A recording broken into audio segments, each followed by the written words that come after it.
dirty. Autumn in Northern Hemisphere began on Wednesday, September 22nd, 2021, and ends on Tuesday, December 21st Central Time.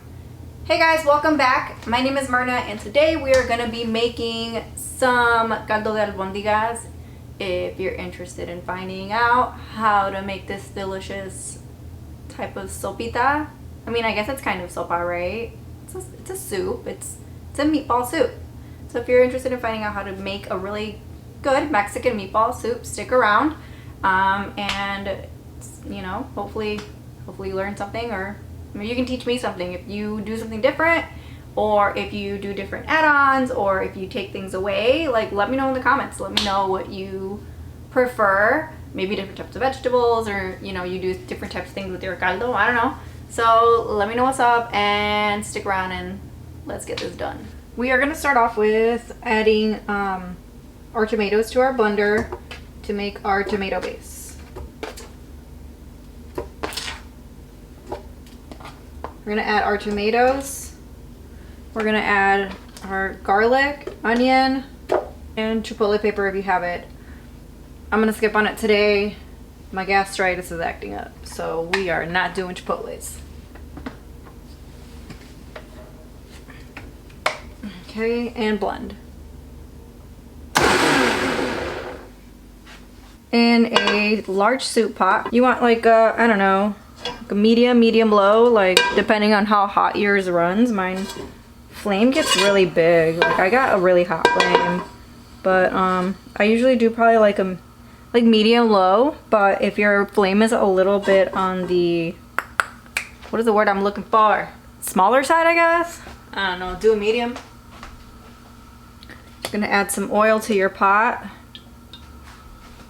Once you see that oil rippling, like that, you're gonna add your tomato base. I ended up with, I don't know, what was it? About 2 cups of base. And you're gonna let that come to a simmer. Okay, it's been about 5 minutes now. I just want to evaporate some of those additional juices. I'm gonna go ahead and add my water. And what I did is I used the blender that I blended the tomato in. I added the water there so I could pick up any of the leftover tomato. So no waste. No waste. And next we're gonna go ahead and add our jalapeno. I have removed the stem from the jalapeno. I'm gonna add that puppy in there. You can cut it in half or you can leave it whole. It's completely fine. It's up to you. And our onion and our garlic cloves, we are going to cover. We're gonna let that go until it starts boiling. Also, forgot to throw in the bay leaves. Don't forget the bay leaves. All right, for our meatballs, we're gonna go ahead and do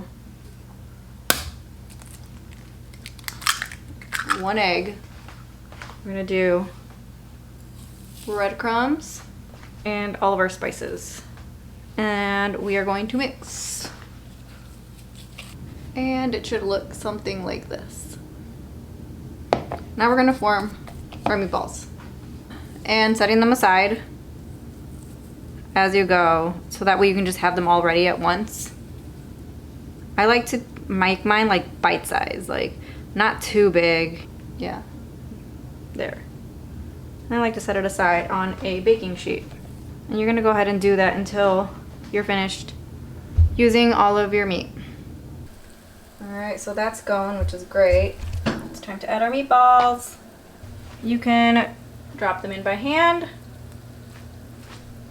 one by one. You can use a spoon, tongs, whatever you want. Now that we're there, we're gonna let those cook.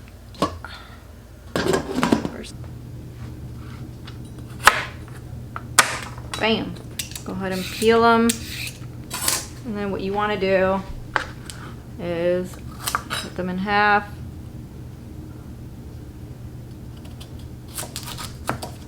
Do a terrible job at cutting them in half again. And then just give them a rough chop, like I don't know, cubey-ish.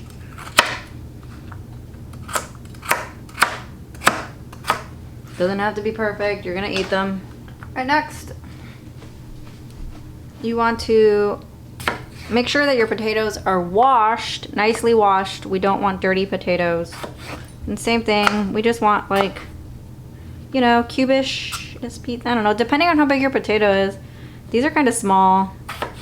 I know that in the recipe it says a medium potato, but I mean, you know what? If you have small potatoes, that's fine. So just do like a few more of the small potatoes, whatever, not a big deal. It's fine. This is what I'm saying, see? Pretty much what you're going for are like bite-sized pieces. Like that's my thing. If you like them bigger, that's fine too. You can make them bigger. You can make this however you want. Okay, for some freaking reason, my zucchinis are like gigantic, and they're not zucchini, son calabacita. In your caldo, if it's boiling too hard, put it on a simmer. All right, so you want to chop off the top, chop off the bottom, put those aside, chop it in half, and same. Okay, and you can make these smaller too. It doesn't, not a big deal. We're gonna add our carrots and potatoes.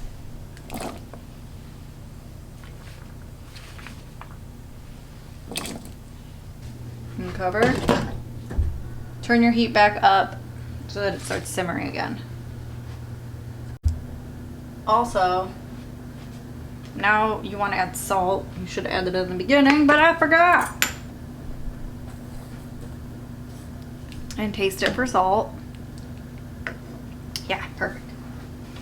Okay, it's been a few minutes with the carrots and potatoes. Go ahead and add your zucchinis. Also, optional but recommended is to put like some cilantro in there. Let that get some flavor. I'm gonna go ahead and turn this off. I'm gonna say this is done. Okay, friends, and here it is. Here is the final product. If you could see it, that'd be great, right? Yeah, I don't know if you can, well, no, you can't see it, but it smells good. So, let's see. Está súper caliente. Oh my god, a ver si no me quemo la lengua. I'm gonna blow on it. Todavía está quemar la madre. Okay. Also, let me put it down because I'm clumsy and I'll spill it. I will. Soy bien mensa. Oh, BTW, these albondigas do not have rice. Like, for real, I don't like rice in my albondigas. Like, this is gonna sound super gross. And maybe you'll never see albondigas the same way again. But legit, when you put arroz in your albondigas, it looks like it has maggots. And it grosses me out. The taste is fine.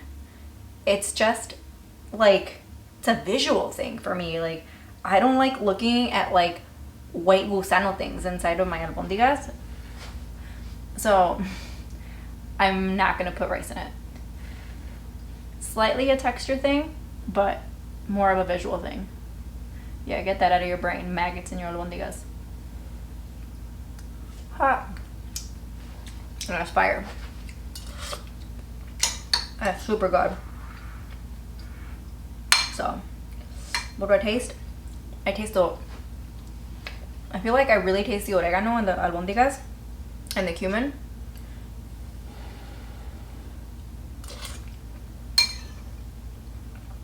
Calabacita is probably my favorite part of the vegetables. Dude, overall fire. You're looking for something simple, something fairly quick. Like this, it was ready in under an hour. Like if you're able to get your stuff together and you're able to get the water boiling, you're able to get your vegetables chopped up, you know, que hierve el agua, you know, while the water's boiling, you go ahead and you make your meatballs, you get it all done. This is gonna be done in under an hour. I mean, I think the longest anything's gonna take is 1, for the water to boil, and 2, for the vegetables to get soft. Because while your meatballs are cooking, you can like chop your vegetables, you know what I mean? So that way it's all getting done and you're not wasting time. So I would say this was easily done in an hour if you're quick enough. Like if you're more new and you're not as quick, like it could take an hour, maybe a little bit more, because you're gonna take your time chopping your vegetables and rolling out your meatballs, yada yada. But spilled a little bit. if you're quicker, you're not like a novice, a newbie, you'll have dinner in no time. So, all right, cool. Albondiga soup, meatball soup, Mexican meatball soup, yeah. Some caldo de albondigas, fire, quick, perfect for like fall and winter when it's like cold outside, like la casa está fría and you just want to warm up and you want something quick, and it's perfect. So, anyways, hope you enjoy. Thanks for being here with me today. If you want the full recipe, if you're like, damn girl, like you ain't give me no specifics, nah, like I have a whole blog on it where I like detail everything out. I have like step by step. I have quantities, measurements, everything you're gonna need, so that I'm not wasting your time here on this video with like all these numbers. I already got it all written down for you. I got you. So go ahead and check it out. It's at lasaucykitchen.com. Just go under the search bar and under the search bar type in caldo de albondigas, or you can even type in meatball soup. It should pop up. And you'll find the whole thing there. Feel free to leave a comment here, leave a comment on the blog. Do my best to get to it. Any questions, comments, or concerns, let me know. And leave a like if you liked it. If you didn't, that's fine too. Subscribe if you haven't already. Be my friend. Thanks so much for being here. Bye.